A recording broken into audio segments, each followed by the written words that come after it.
The envelope arrived on a Tuesday, slid under the door of Nora Ashby's office at 7:14 in the morning. Before her assistant had come in, before the coffee finished brewing, before anyone else in the building had thought to arrive. She knew what it was before she opened it.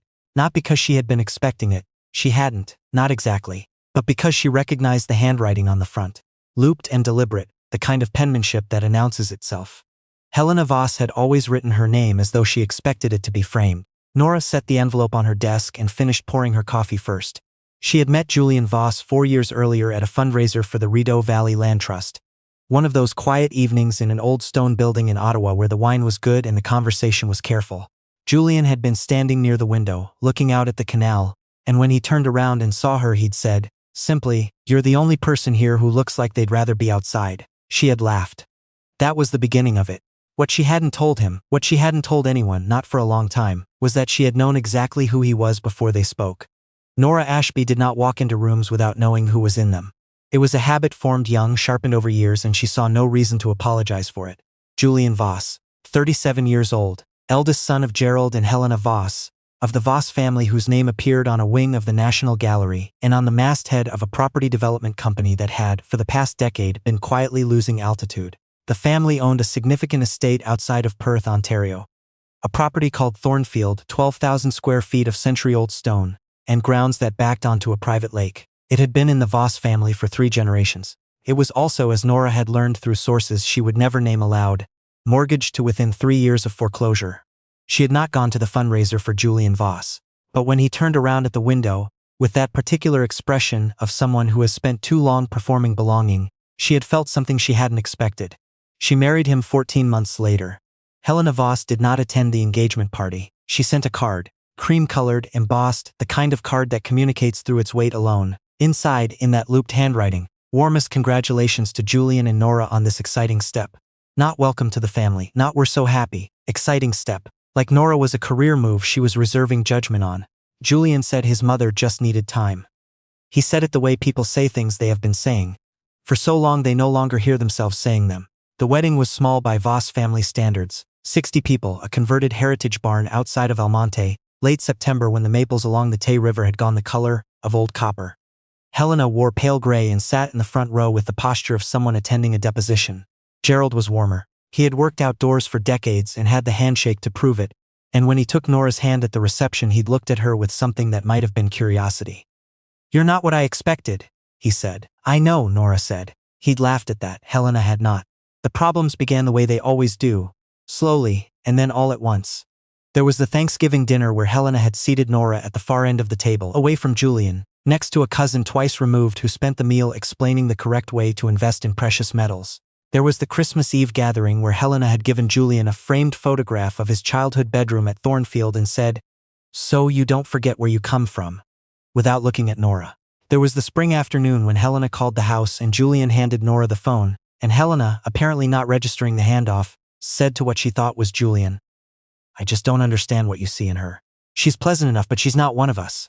Nora had said quietly, "Helena, it's Nora," and hung up. Julian apologized for 3 days. He brought flowers. He said his mother was from another era, said she didn't mean it the way it sounded, said she would come around. Nora listened to all of it. She nodded. She made tea. She did not tell him what she was thinking, because what she was thinking was not something that could be said in that kitchen, in that house, in that marriage, without consequences she wasn't yet ready for. She had learned patience from her father, a man named William Ashby, who had spent 30 years building a private equity firm out of a rented office above a dry cleaner in Toronto's East End.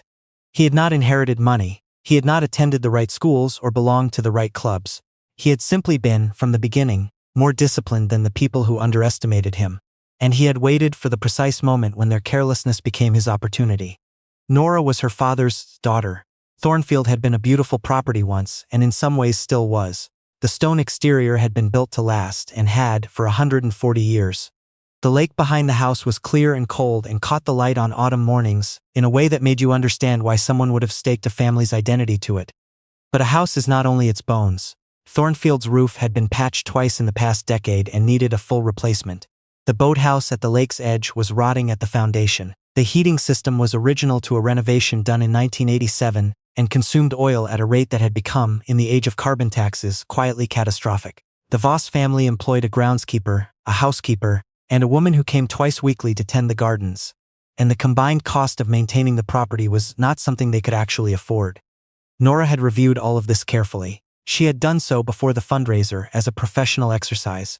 Because Thornfield had briefly appeared on a list of properties that one of her firm's client portfolios was evaluating. It had been removed from that list. The carrying costs were too high for a straightforward investment return. But Nora had retained the analysis. She had retained a great deal. The envelope contained a legal document, 11 pages, prepared by a firm in Ottawa that specialized in estate planning and family law. Nora read it twice at her desk slowly before she reached for her coffee. It was an agreement, a postnuptial agreement, though the cover letter referred to it incorrectly as a prenuptial agreement, which was either a legal error or a social one. The agreement proposed that in the event of a dissolution of marriage, Nora would make no claim against any property, asset, or inheritance associated with the Voss family, including but not limited to the Thornfield estate, its contents, and any associated real property. There was a handwritten note clipped to the front page in Helena's handwriting. Julian asked me to pass this along. It would mean a great deal to the family if you would sign. We know you understand. Nora read the note twice as well. Julian had not mentioned it. Not the night before, not that morning before he left for his own office. He had kissed her goodbye at the door and said he'd be home by 7, and asked if she wanted him to pick up anything from the market. He had not said, "My mother is sending you a document today, I hope you understand." She sat with that for a moment. Then she called her lawyer. Nora's lawyer was a woman named Harriet Ossie, who had a corner office in a building on Elgin Street, and the particular calm of someone who had seen every variety of human behavior and found most of it predictable. Harriet had handled Nora's corporate work for 6 years. She knew, in the general way that trusted advisors know things, what Nora's financial position looked like. "They want you to sign a postnup," Harriet said, reading the document on her screen. "Waiving all claims against the estate, that's what it says." There was a pause. Not the pause of someone who doesn't know what to say, but the pause of someone deciding how to say it. "Nora," Harriet said, "you understand what this means, right? If you sign this, you're agreeing not to make any claim against Thornfield or any associated assets. That's the whole point of the document." Another pause. "And you also understand," Harriet said carefully, "that the structure we put in place 18 months ago means that a claim against Thornfield would be somewhat redundant anyway." "I do understand that," Nora said. "I'd still like your opinion on whether to sign." Harriet was quiet for a long moment. Then, "I think you should do whatever you want to do. I just want to make sure you're doing it with your eyes open." "Always," Nora said. She had not told Julian about the property. This was the part that would require explanation later.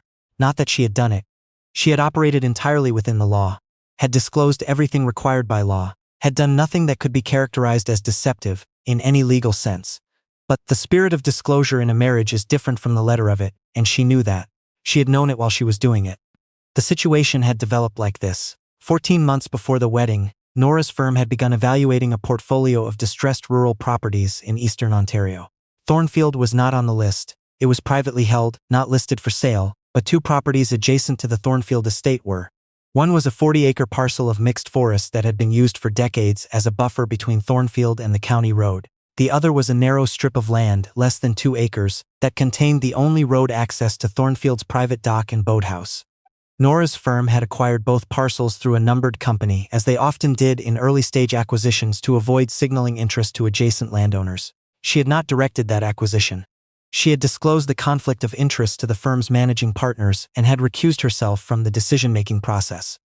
The acquisition had proceeded on its own merits, because the land itself was undervalued.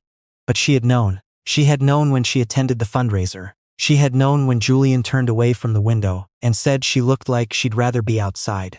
She had known on their first date and their third, and at the moment he asked her to marry him on the dock behind Thornfield, standing on land that, technically, her firm controlled. She had told herself it didn't matter, that the parcels were small, that the firm's interest was passive, that she and Julian had something real that had nothing to do with any of it. She still believed that. But she also knew that Helena Voss had spent 3 years treating her like furniture, and that Julian had let it happen, and that the envelope on her desk was a document designed to protect a family's legacy from a woman they had never taken seriously.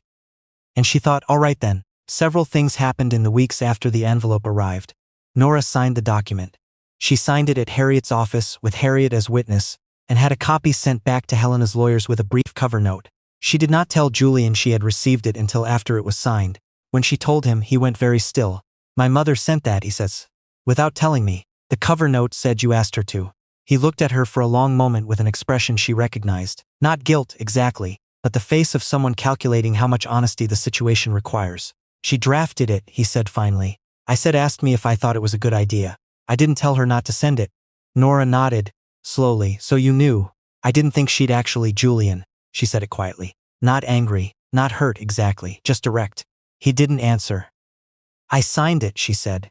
I want you to know that. I signed it, and I'm not upset about the document itself. I'm telling you this because I need you to understand what it means when the people in your life don't tell me things and you don't either. He said he was sorry. He said it several times in several ways. He brought her flowers again, though this time the gesture felt different to both of them. Smaller somehow, like a word that loses meaning through overuse. She accepted the apology. She meant it when she did. But she also, that same week, made a phone call to the managing partner of her firm to ask about the status of the 2 parcels adjacent to Thornfield. What followed was the kind of thing that sounds dramatic in retrospect, but unfolded with administrative patience. The 40-acre forested parcel had appreciated significantly since acquisition, partly because of a provincial wetland designation that now protected it from development and made it eligible for conservation tax credits. A land trust approached the firm with an acquisition offer. Nora's firm, after deliberation, accepted. The land trust happened to be one that Nora sat on the advisory board of. The access strip, the narrow 2 acres containing the road to the dock, was a different matter. It had come up in a title search that Helena's estate lawyers had commissioned. Apparently in preparation for refinancing Thornfield's mortgage, the search had revealed, for what appeared to be the first time in Helena's knowledge, that the road access to the private dock and boathouse did not run across Thornfield's own land. It ran across land that, following a transfer of interest from Nora's firm's numbered company, now sat in a personal holding company registered in Nora Ashby Voss's name. Harriet had handled the transfer. It had been entirely legitimate. It had also been entirely quiet. Helena found out on a Friday afternoon in early March when her lawyer called to explain the title search results. Nora knew it was a Friday because Julian called her at 4:30, which was unusual, and said, "My mother wants to have dinner tonight. Can you come?" The way he said it was not a question. Thornfield in March has a particular quality. The snow is still deep in the places the sun doesn't reach, but there are patches of bare ground near the south-facing stone walls, where the house has been storing heat since November, and the smell of the place changes. Less wood smoke, more something older, the mineral cold of ground that is starting to remember itself. Nora had always liked the property in March. It felt honest. They drove up in Julian's car, mostly in silence. He told her that his mother was upset. She said she understood. He said that she should know this wasn't about the land, that Helena wasn't. And then he stopped. "What?" Nora said. "She's not wrong, that it's unusual," he said carefully. "That you ended up owning access to our lake, to the dock road," Nora corrected. "The lake is a crown resource. Anyone can use it." Julian was quiet. "The dock and the boathouse, and the road that leads to them, are on a different piece of land," she said. "That's a fact. It was a fact before I had any connection to it. I came across the parcel through my work. Everything I did with it was legal and disclosed." Disclosed to whom? "To everyone required by law." He didn't say anything else. They turned off the county road onto the long gravel lane that ran through the Thornfield grounds. Helena was standing at the kitchen island when they arrived, which was unusual. She typically received people in the sitting room, as though informality were something that had to be earned. Gerald was at the table with a glass of wine and the expression of a man who had been asked to be present at something he wanted no part of. A man Nora didn't recognize was standing near the window. Helena introduced him as Colin, her estate solicitor. "I brought mine too," Nora said pleasantly, because Harriet was standing in the hallway behind her, briefcase in hand, having driven up separately. Helena's expression shifted just slightly, a compression around the eyes, a recalibration. "I see," she said. They sat down. What followed was, in legal terms, a straightforward conversation. Colin explained the title search results. He outlined Helena's position, which was that the road access arrangement represented an inequitable outcome, and that the family wished to resolve it before refinancing. He used phrases like good faith negotiation and family harmony, and clearly an oversight. This last one clearly intended to imply that Nora had acquired the parcel through negligence or confusion, that the correct response was to return it as though it had been picked up by accident. Harriet let him finish. Then she said, "There was no oversight. The parcel was acquired lawfully, transferred lawfully, and is currently titled to my client. She's happy to discuss access arrangements that work for everyone." "What kind of arrangements?" Helena said. "A formal right-of-way agreement," Harriet said. "Reasonable terms, properly registered, no ambiguity about who owns what. That's actually better for everyone, including the Voss family, from a title perspective." Helena looked at Nora. "Is that what you want?" she said. Her voice was controlled but not quite steady. I want an arrangement that works, Nora said. I've always wanted that. You could have come to us, Helena said. If you'd found the parcel through your work, you could have simply told us. Nora let the silence sit for a moment. Helena, she said, in the 3.5 years I've been your daughter-in-law, I've been seated away from my husband at your dinner table. I've been excluded from family discussions about this property that directly affected my household. I received an 11-page legal document in the mail with a note saying Julian asked for it, and Julian told me later he didn't think it was necessary, but didn't tell you that. Those things happened. She didn't raise her voice, she didn't lean forward. She kept her hands flat on the table. I didn't come to you about the parcel, because I had no reason to believe that this family would receive that conversation in good faith, she said. What I'm offering you now, a properly structured access agreement, which is more than you had before, is the same thing I would have offered you from the beginning, if anyone had treated me like I belonged here. Gerald at the table set down his glass.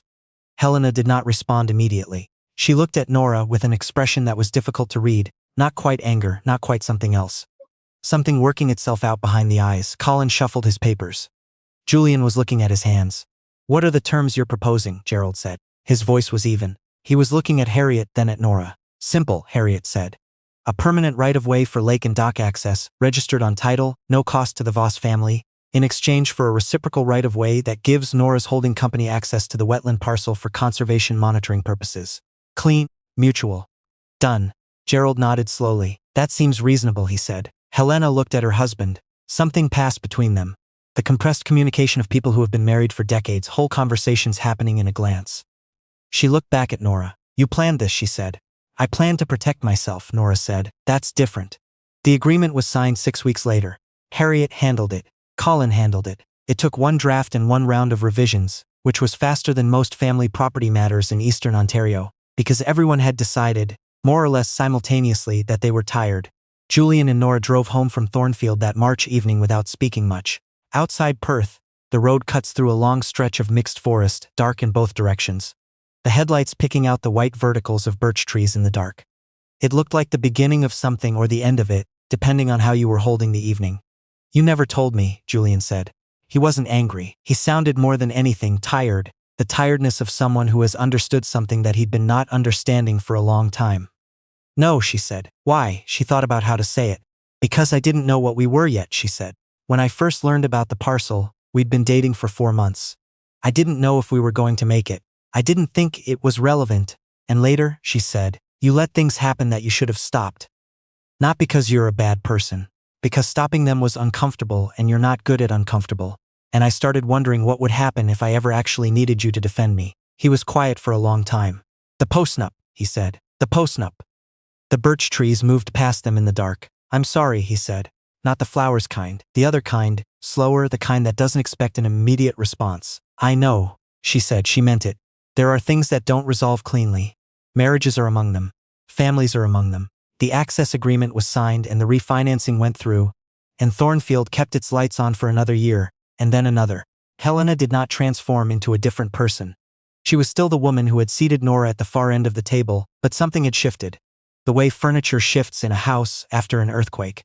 The same pieces, the same rooms, but you had to learn where everything was, again. Nora did not move the parcel.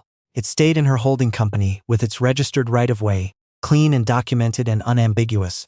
She had not acquired it in order to use it against anyone. She would have said that honestly if anyone had asked. But she had also known, with the part of her that ran very quiet and very deep, that the people who underestimate you are often counting on your having nothing in reserve. It is useful, her father had told her once, to let people believe that. The wetland behind Thornfield was designated a protected area the following spring. Nora attended the ceremony as an advisory board member of the land trust.